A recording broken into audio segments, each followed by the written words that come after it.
Adam. Maintenant, le côté animal, il sépare, si vous voulez, de la conscience de l'infini. Et cette séparation de la conscience de l'infini, ça inclut tous les plaisirs de ce monde. C'est-à-dire tous les plaisirs de ce monde, ils viennent de ça. Parce que si quelqu'un, il est connecté à l'autre monde, il va pas utiliser ce monde de façon exagérée. C'est-à-dire, il va pas tomber dans de l'addiction par rapport à ce qui lui est proposé dans ce monde. Il va arriver à gérer cette chose avec une distance. Il va pas être complètement dans des instincts de consommation.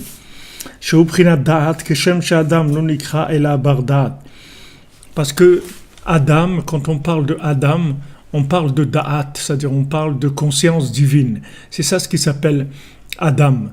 Quand on dit un être humain, ça veut dire c'est quelqu'un qui est conscient qu'il y a Dieu, qu'il y a les tzadikim, qu'il y a un autre monde. C'est ça ce qui s'appelle Adam, un être humain. Sinon, ça ne s'appelle pas un être humain. Parce que quelle différence il y a entre un être humain et un animal? C'est cette conscience-là, c'est tout. S'il n'y a pas cette conscience, alors c'est quoi un être humain? Maintenant, un être humain, c'est quoi? Quelqu'un qui recherche à gagner de l'argent. L'animal aussi, il cherche à emmagasiner de la nourriture et des biens et de se construire un abri, d'avoir un truc. L'animal aussi, il cherche ça.